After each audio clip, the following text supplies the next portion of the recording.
siang. Assalamualaikum warahmatullahi wabarakatuh. Waalaikumsalam. Terima kasih kepada Bapak Ibu Guru dan kepada wali murid kelas 5 yang telah memberi saya kesempatan untuk mengimplementasikan budaya positif di sekolah.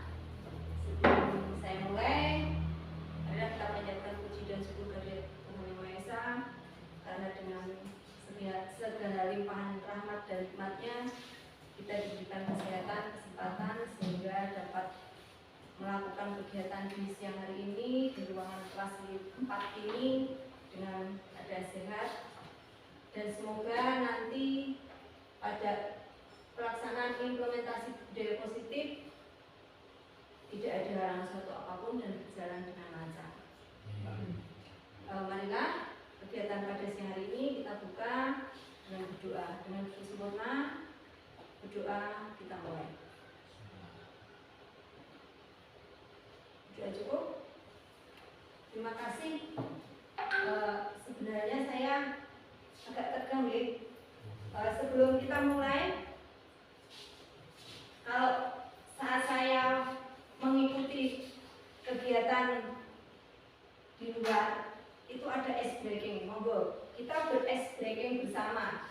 Cuma namun sederhana, kita cuma menghitung 1 sampai 10, tetapi cara kita menghitung menggunakan, yang pertama kita menggunakan jari tangan. Kita menghitung, menuliskan seperti anak-anak. 1, 2, 3.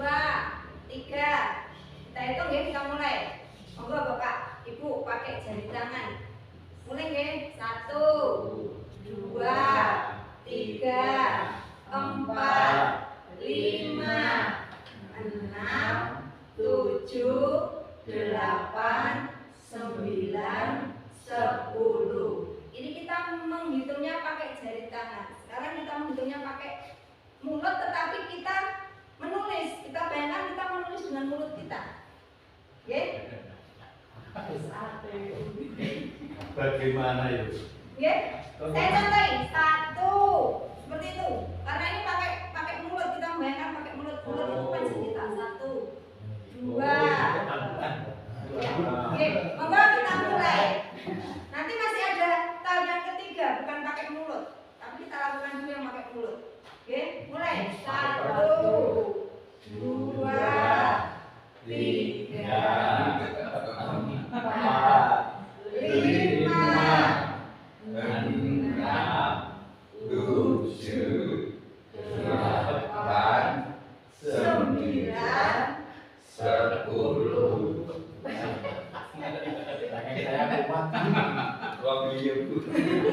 Kita sudah senang. Sekalian senang ya. Ini gimana endingnya? Sekarang kita bayangkan selanjutnya kalau kita menuliskan pakai perut.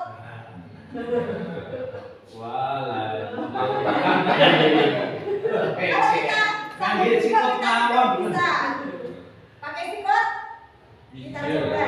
Oke. Nanti kalau pakai perut buat PR tervideo sama besok. Oke. Yuk kita pakai sikut ya. 1, 2, pas sikut tangannya. 3, 4, 5, 6, 7, 8, 9, 10. Ya, terima kasih. Kita lanjut. Saya terutama ingin mengimplementasikan budaya positif.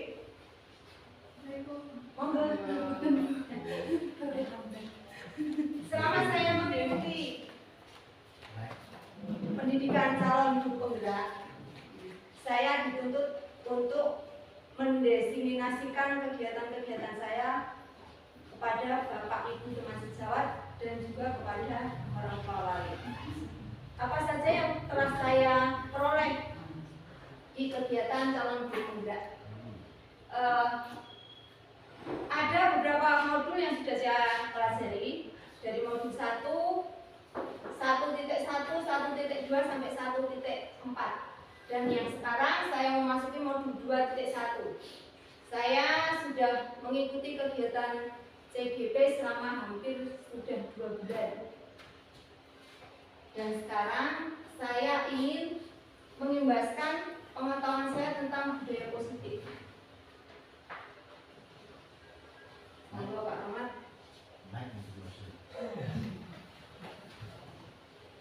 Kita tahu budaya positif itu kegiatan yang baik. Budaya positif merupakan perwujudan dari nilai-nilai atau keyakinan universal yang diterapkan di sekolah. Karena kita ruang lingkup kerjanya berada di sekolah.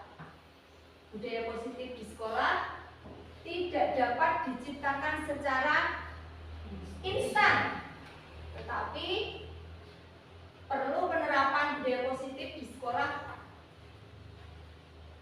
dilakukan secara bertahap. Dan kita sebagai pendidik harus bisa menjadi tuntunan dan tauladan bagi anak didik kita. Oke. Ini tentang budaya positif. Next. Untuk konsep inti budaya positif, karena kita bertahap dalam memberikan tuntunan agar anak-anak kita berkelakuan atau bisa menerapkan budaya positif, ini ada beberapa tahap. Yang pertama, perubahan paradigma belajar. Yang kedua, disiplin positif, nilai-nilai kebijakan.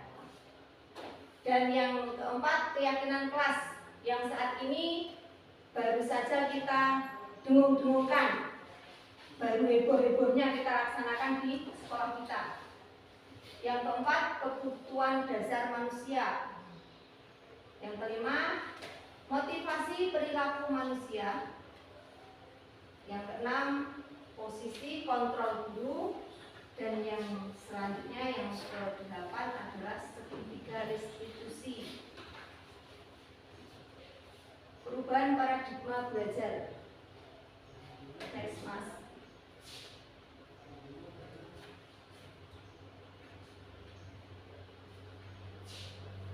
Pembelajaran dengan paradigma baru, yang artinya pembelajaran dengan paradigma baru merupakan pembelajaran yang dirancang sebagai dengan prinsip pembelajaran berdiferensiasi. Apa tahu pembelajaran berdiferensiasi nih, Bang? Mungkin ada yang peso. Pembelajaran sesuai dengan perbedaan yang ada pada diri anak. Plus pembelajaran diferensiasi itu pembelajaran kita harus bisa membedakan minat, bakat, keinginan individu, latar belakang. Model pembelajaran yang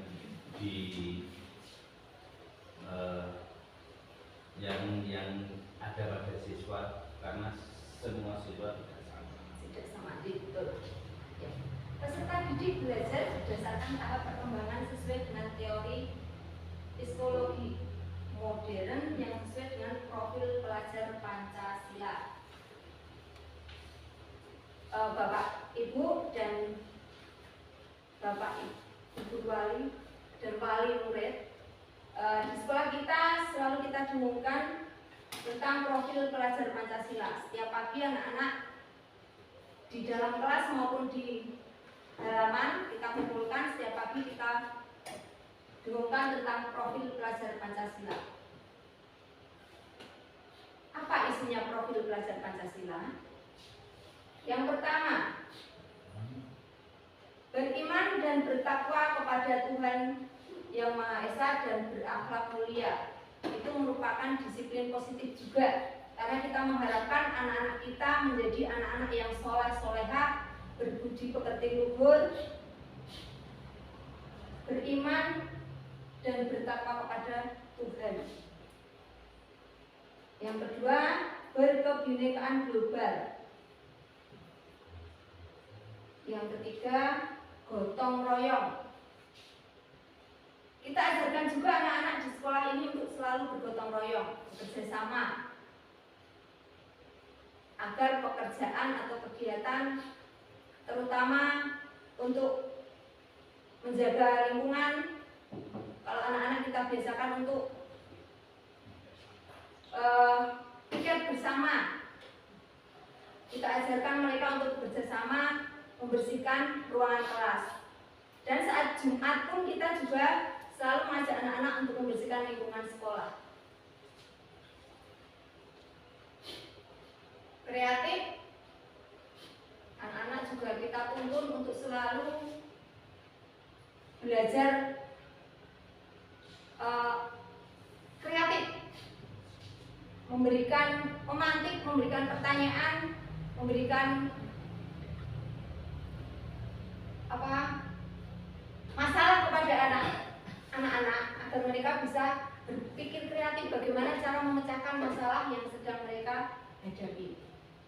Bernalar kritis, mereka bisa berdiskusi, mengeluarkan masalah, mengeluarkan apa yang ada di hati mereka kepada kita, guru, dan kepada rekannya saat berkegiatan.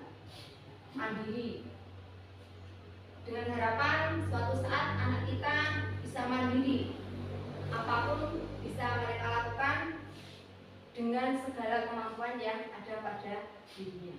Next, Mas. Yang selanjutnya kita akan belajar tentang miskonsepsi terhadap teori kontrol. Yang pertama yaitu ilusi guru mengontrol murid. Yang kedua, ilusi bahwa kritik membuat orang merasa bersalah dapat menguatkan karakter. Yang ketiga, ilusi bahwa semua penguatan positif efektif dan bermanfaat. Yang keempat, ilusi bahwa orang dewasa memiliki hak untuk memaksa. Ilusi guru mengontrol murid. Setiap kegiatan apapun, setiap apa yang dilakukan anak-anak, kita selalu memberikan respon. Kita sebagai guru harus selalu mengawasi, mengontrol apapun kegiatan yang dilakukan anak-anak di sekolah. Ilusi bahwa kritik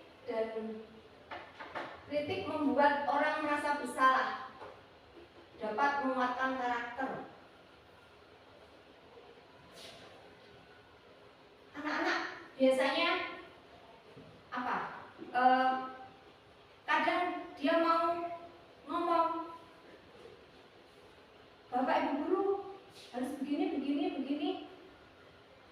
Kritik kita secara tidak langsung. Dan kita sebagai seorang guru dikritik apapun oleh anak didik harus kita terima. Itu karena kita agar bisa mengontrol diri. Dan anak didik itu kalau kita hargai, dia akan mendapatkan bisa menguatkan karakternya, bisa menjadi orang yang yakin, mentalnya menjadi mental yang positif, yang kuat, pemberani.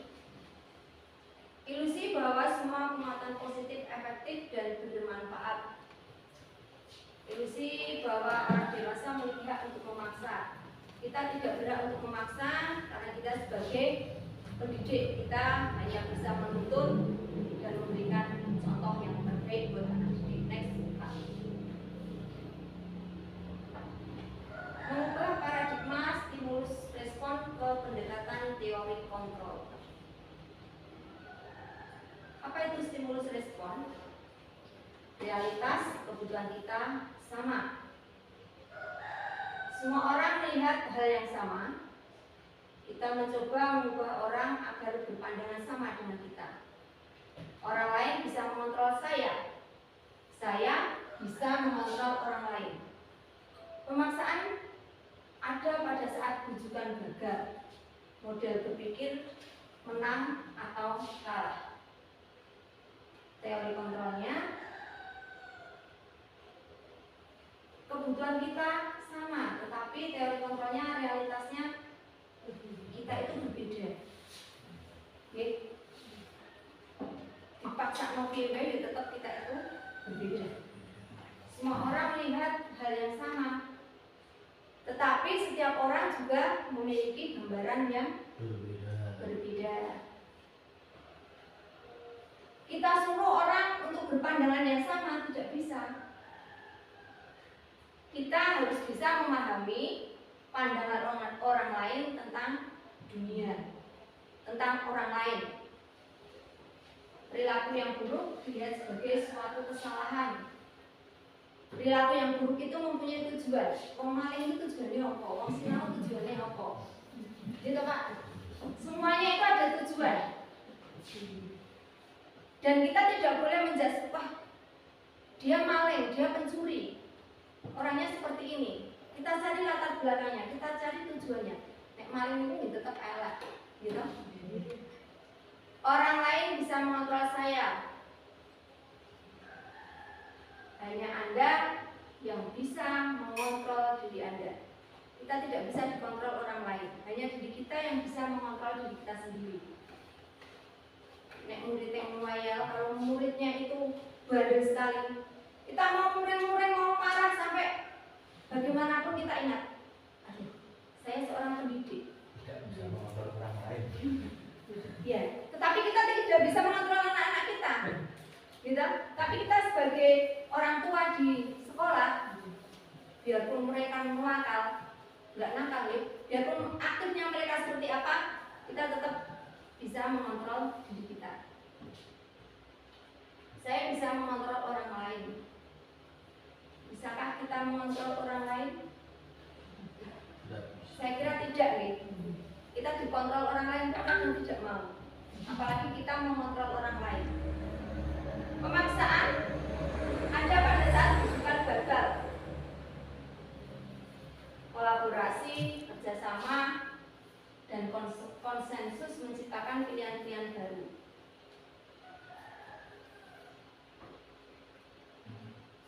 Gagal kok mengikuti kegiatan lomba. Kalau gagal, biasanya kita, wah tahun besok kita bisa mengikuti lagi. Kolaborasinya di tahun yang akan datang, kita harus ngeter anak, harus mengajari anak agar jangan sampai kegagalan yang kemarin kita ulang di masa yang akan datang. Model berpikir menang atau kalah. Kita selalu berpikir mengunggah, naik kelas tidak, naik kelas tidak, sama seperti itu. Model berpikir kita menang atau kalah. Kalau kita mengikuti kegiatan lomba, menang tidak ya, menang tidak ya, menang kalah, sama. Itu seperti permainan. Oke, yuk next mas. Apa itu disiplin positif? Disiplin positif itu suatu pendekatan untuk menerapkan disiplin dari dalam diri anak tanpa hukuman dan hadiah. Tanpa hukuman dan hadiah. Ternyata kita sebagai guru, terutama saya, sebelum saya tahu semuanya tentang pembelajar di modul guru penggerak, saya itu selalu, ayo yang dapat nilai segini saya beri hadiah. Ternyata itu salah. Ternyata itu malah memutuskan semangat anak. Ya, hukuman dan hadiah. Hukuman. Suatu saat anak terlambat, kita mempunyai keyakinan kalau anak terlambat itu dibangun di lapangan lain, besok lagi tidak akan diulang. Tapi ternyata kita salah. Kita hukum apapun anak kalau terlambat, ya tetap aja besok mungkin akan diulang lagi. Nah kita harus bisa mencari bagaimana solusinya agar kita tidak menghukum dan tidak memberi hadiah yang memungkinkan anak-anak itu tidak sadar akan kesalahannya. Sebagai pendidik, tujuan kita adalah menciptakan anak-anak yang memiliki disiplin diri sehingga mereka bisa berperilaku dengan mengacu pada nilai-nilai kebijakan. Pada nilai-nilai kebijakan universal dan memiliki motivasi intrinsik bukan ekstrinsik. Sebagai pendidik, tujuan kita adalah menciptakan anak-anak yang memiliki disiplin diri. Penilaian kebijakan universal memiliki motivasi intrinsik, motivasi dalam diri. Itu yang kita cari, bukan motivasi dari orang lain. Karena motivasi dari orang lain biasanya terlambat dihukum. Karena dia takut dihukum, dia mengulangi lagi malah. Tetapi kalau dia sadar, saya terlambat. Kalau terlambat itu nanti pembelajarannya bisa terlambat juga. Saya tidak bisa mengikuti kegiatan dari awal. Nah, itu nanti bisa menjadikan anak sadar, tidak harus kita paksa-paksa. Next, Pak. Nilai-nilai kebijakan. Nilai-nilai kebijakan yang disepakati bersama. Lepas nilai-nilai kebijakan adalah nilai-nilai yang disepakati bersama, lepas dari suku, bangsa, agama, bahasa maupun latar belakangnya. Contoh-contoh nilai kebijakan yang ada di sekolah, seperti yang setiap pagi kita dengungkan profil pelajar Pancasila, berakhlak mulia, berkebijakan global, mandiri, gotong royong, bernalar kritis dan kreatif. Itu merupakan nilai kebijakan yang ada di sekolah. Next.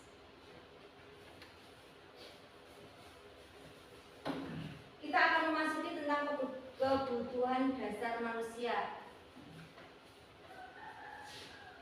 Unsur-unsur yang dibutuhkan oleh manusia dalam mempertahankan keseimbangan psikologis maupun psikologis yang bertujuan untuk mempertahankan kehidupan dan kesehatan.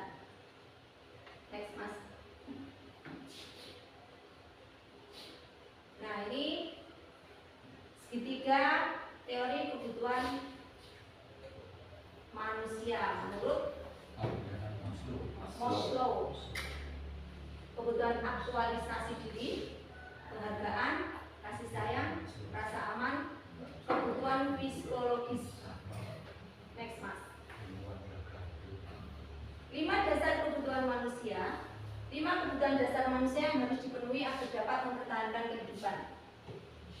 Aktualisasi diri adalah proses untuk menjadi segala sesuatu yang seorang mampu menjadi. Proses untuk menjadi segala sesuatu dan seseorang itu mau menjadi. Mengaktualisasi diri. Saya itu pengen menjadi yang terbaik. Bagaimana caranya? Biar saya lain dari yang lain. Penghargaan harga diri dapat berasal dari diri sendiri maupun dari orang lain. Kebutuhan akan kasih sayang, kebutuhan untuk dapat menjalin pertemanan dengan individu lain. Itu termasuk salah satu kebutuhan manusia, kasih sayang. Rasa aman, kebutuhan ini banyak ditunjukkan kepada anak-anak karena tingkat kewaspadaan anak-anak masih kurang. Biasanya kita memberikan rasa aman kepada anak-anak kita karena anak-anak itu tingkat kewaspadaannya kurang. Kita selalu mengontrol mereka, baik itu di rumah maupun di sekolah. Kebutuhan psikologis, kebutuhan ini mewujudkan kebutuhan untuk memutuskan kemana arah yang diinginkan oleh seorang individu. Saya mau jadi guru, saya mau jadi pedagang, saya mau jadi. Nah, itu merupakan kebutuhan psikologis kita. Next, Mas. Sekarang kita kita akan beranjak kepada motivasi perilaku manusia. Ada hukuman, ada konsekuensi, dan ada restitusi. Hukuman adalah suatu bentuk konsekuensi negatif yang diberikan sebagai respon atas tindakan yang melanggar aturan, norma, atau hukum. Konsekuensi adalah hasil atau akibat dari suatu tindakan atau keputusan yang bisa bersifat positif maupun negatif. Restitusi sebuah cara untuk menanamkan disiplin positif pada siswa tanpa menghakimi, melainkan dengan cara memberikan kesempatan kepada siswa secara bebas untuk memperbaiki kesalahan mereka dengan cara kesadaran mereka sendiri. Restitusi merupakan solusi. Konsekuensi keputusan yang bersifat positif. Yuk, next mas. Next mas.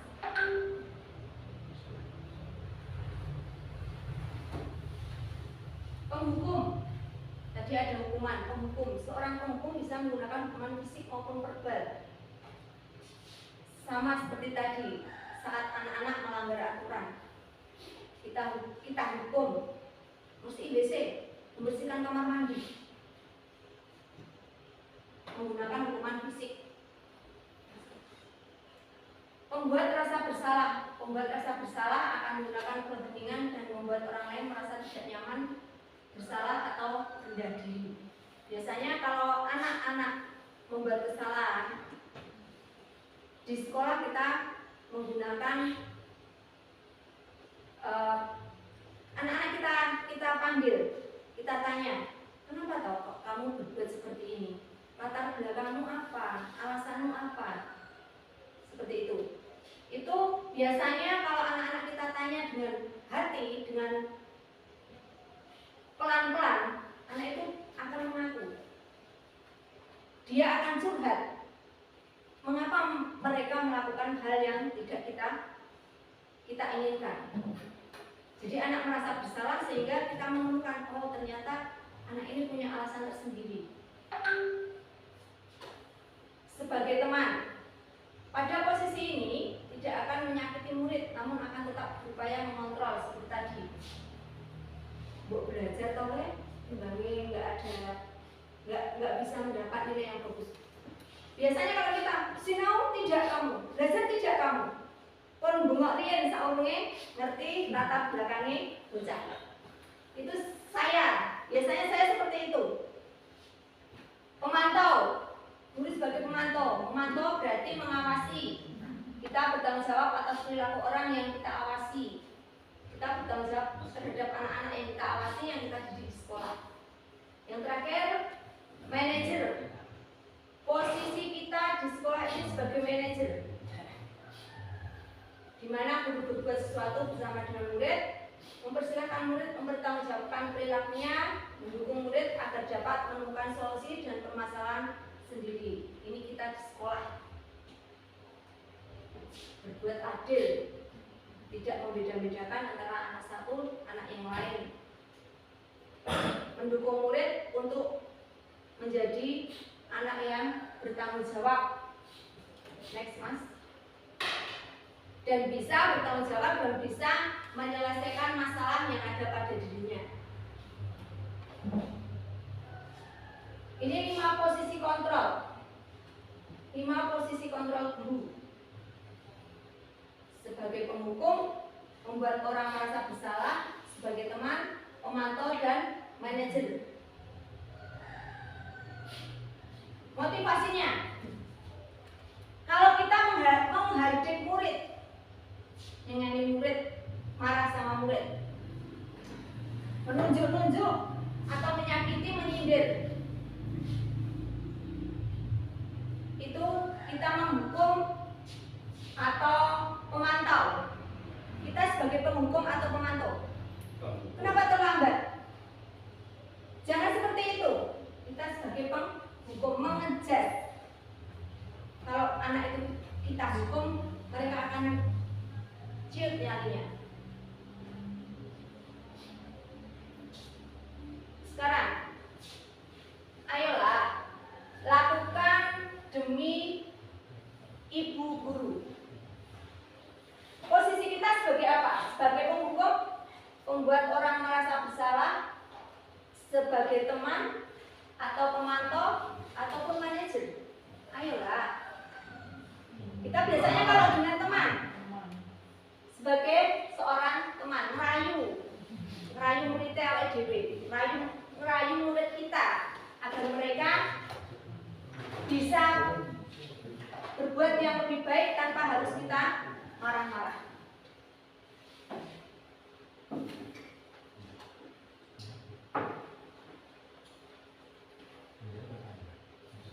Kalau penguatan pribadi sebagai penghukum, manajer, pemantau, manajer mengevaluasi diri, bagaimana cara memperbaiki diri sebagai pemantau, manajer, teman, atau penghukum. Manajer, karena kita mengevaluasi diri, bagaimana cara memperbaiki diri. Next, Mas. Nah, yang terakhir lagi, semuanya terakhir. Kita selalu setiap tahun, setiap ganti kelas, kita selalu membuat keyakinan kelas, atau kalau kita familiar dengan kesepakatan kelas. Kesepakatan kelas itu kita buat satu kelas, Bapak Ibu guru. Nah, kesepakatan kelas itu siapa yang akan melaksanakan? Semua, termasuk Bapak Ibu guru. Warga kelas yang ada di kelas itu. Mengapa keyakinan kelas bukan peraturan kelas? Karena keyakinan kelas akan tanggung jawab dari si pembuat keyakinan,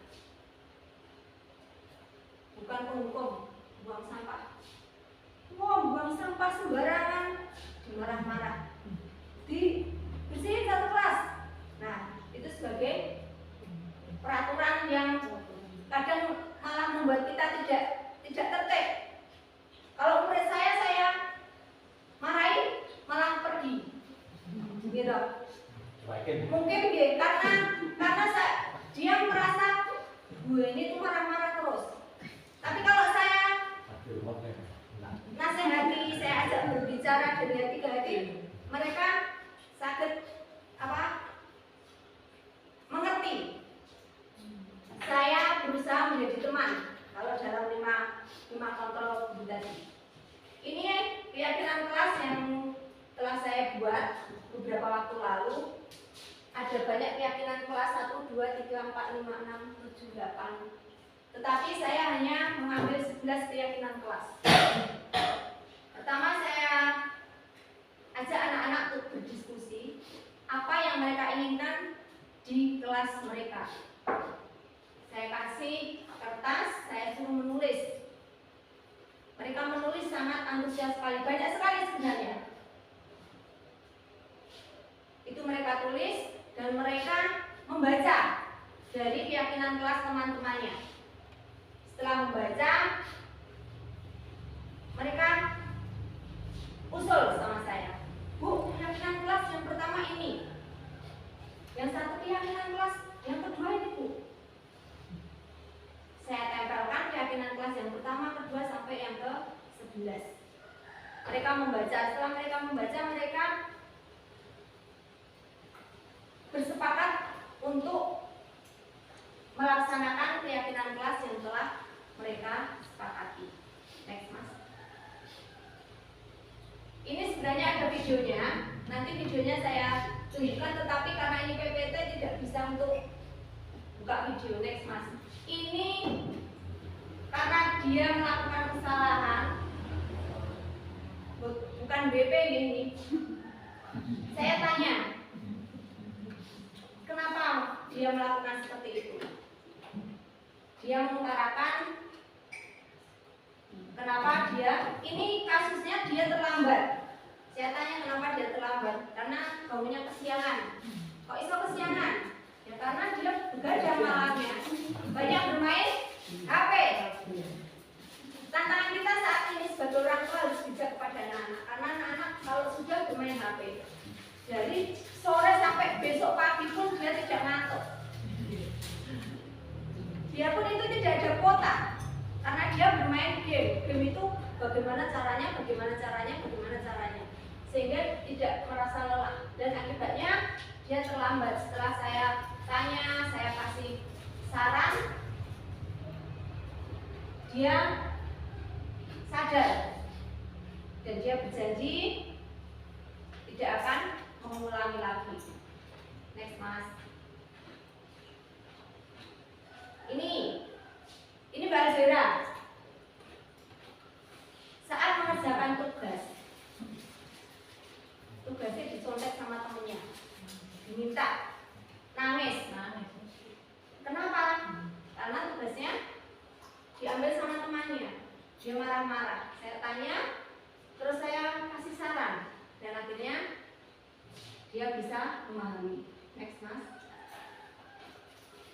Ini berkaitan dengan budaya keyakinan kelas. Keyakinan kelas, penandatanganan keyakinan kelas. Setelah kita tempel-tempel, kita beritahukan kepada anak-anak bahwa keyakinan kelas itu harus kita laksanakan. Sanggup tidak? Sanggup. Kalau sanggup, tanda tangan. Berarti mereka harus benar-benar melaksanakannya. Next mas. Refleksi. Selama saya mengikuti kegiatan CGP dan melakukan beberapa aksi nyata yang ada di modul, sebenarnya enak, tetapi karena belum terbiasa dan harus bertahap, itu yang kadang membuat saya berhasil nggak ya seperti itu. Kalau saya belajar seperti ini, apakah anak saya melakukan aksi nyata menjadi lebih bersemangat untuk melakukan perubahan cara pembelajaran saya ke arah yang lebih baik. Membuat keyakinan kelas yang saya lakukan pada tanggal 3 Oktober dan ditandatangani oleh seluruh warga kelas 5 dengan penuh kesadaran untuk menjunjung tinggi keyakinan kelas yang telah dibuat bersama. Lanjut. Rencana saya mempunyai rencana ke depan. Saya akan selalu merefleksikan, saya akan selalu melakukan refleksi kelemahan saya dalam mengajar, kekurangan saya, dan itu akan saya lakukan. Saya akan meminta petunjuk petuah dari beliau-beliau yang sudah lama mengajar. Yang kedua, melakukan evaluasi berkala. Yang ketiga, terus melakukan koordinasi dengan kepala sekolah, pengasih jawab, pemangku kepentingan yang ada di lingkungan sekolah seperti wali dan lingkungan sekolah yang mendukung berjalannya sekolah kita. Meningkatkan pengetahuan tentang budaya positif. Next. Terima kasih. Mungkin hanya itu yang bisa saya sampaikan. Tentunya banyak sekali kekurangan dan kelebihan karena keterbatasan saya mengikuti kegiatan guru penggerak di angkatan saya muda-muda. Saya yang paling tua ternyata. Dari saya lahir tahun 1977. Teman-teman saya masih kinis-kinis, dan itu tidak menjadikan saya malu ataupun minder, tetapi saya kalau tidak bisa, saya selalu bertanya kepada mereka yang masih muda. Nah, mungkin ada masukan dari Bapak Ibu guru atau saran kepada saya sebagai kontrol saya untuk kedepannya. Monggo Bapak Kepala memberikan masukan. berkaitan dengan kegiatan saya di penggerak maupun diseminasi kegiatan budaya positif di sekolah. Terima kasih waktu yang sudah diberikan kepada saya untuk sedang menjelaskan harapan dan sedikit saran kurang lebihnya kepada CGP kita, Bu Heni, berkaitan dengan proses menuju guru penggerak. Memang yang penting kita visioner di depan, pede dan tidak merasa sendiri. Kemudian selalu siap untuk dikoreksi dan mengoreksi diri sendiri pembelajaran yang muncul. Kemudian benar apa yang dikatakan Bu Heni tadi bahwa pada kurikulum merdeka itu kita mengenal pembelajaran diferensiasi.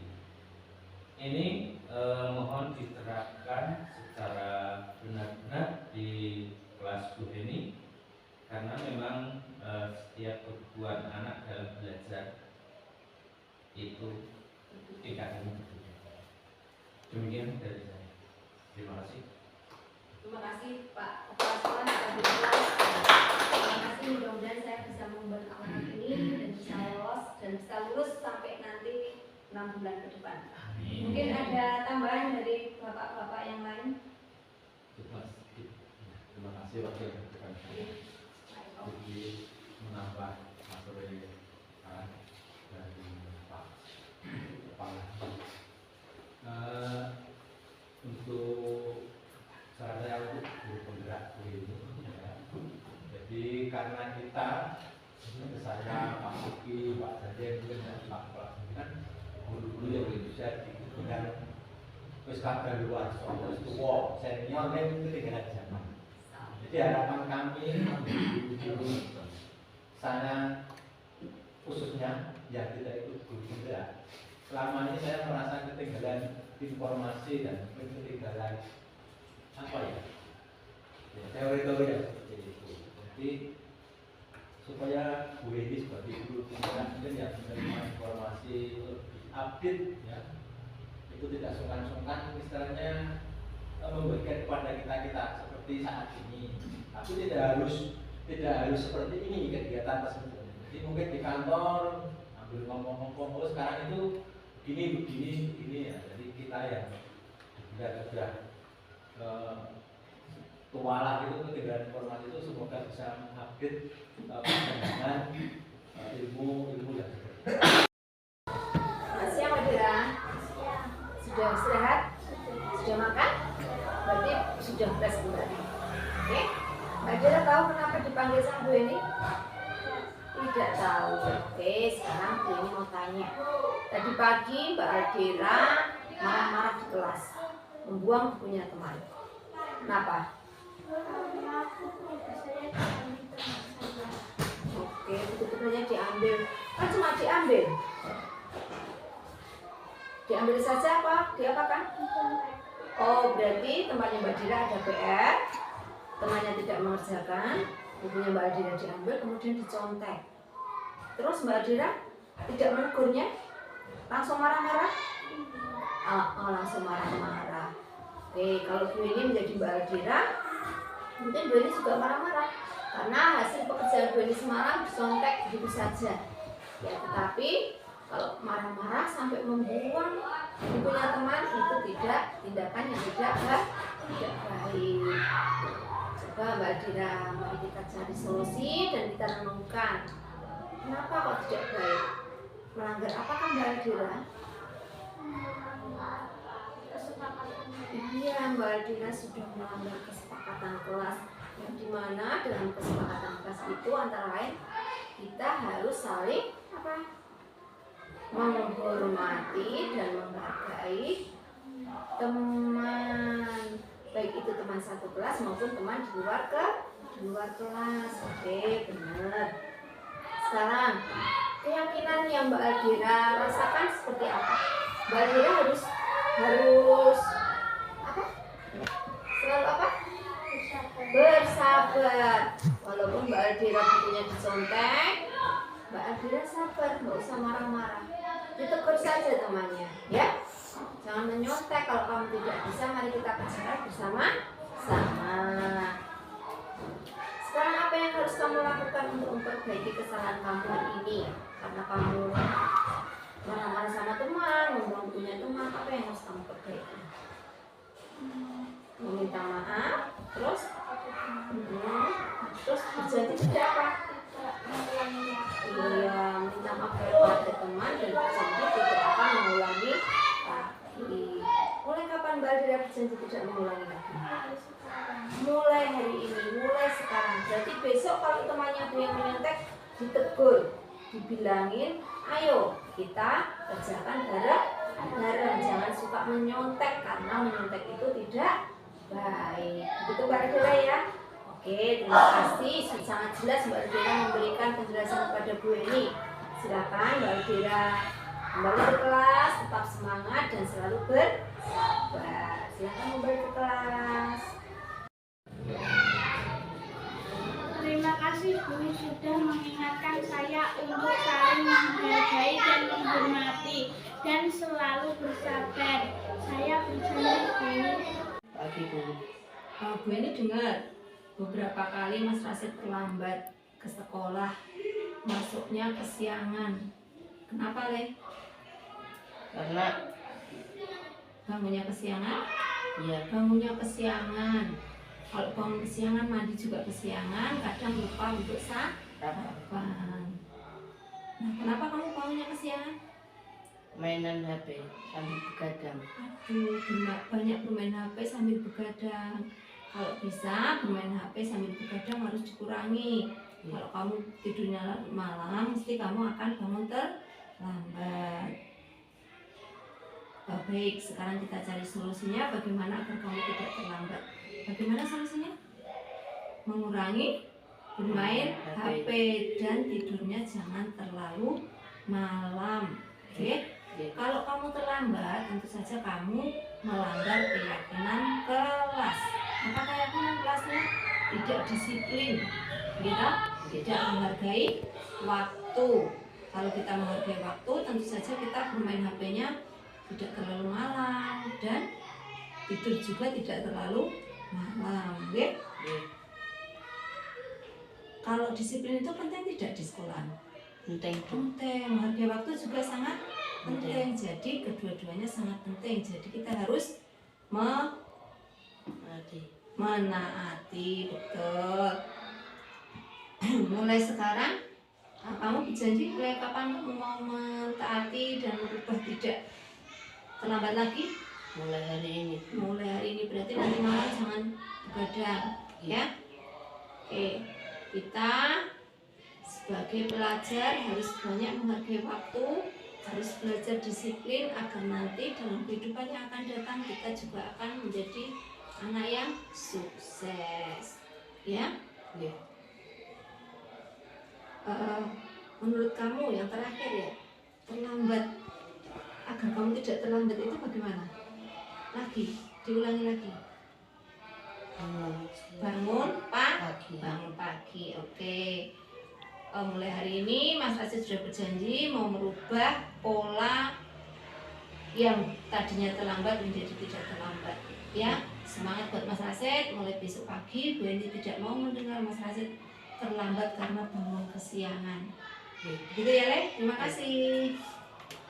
Tidak terlambat lagi dan selalu menghargai waktu serta disiplin.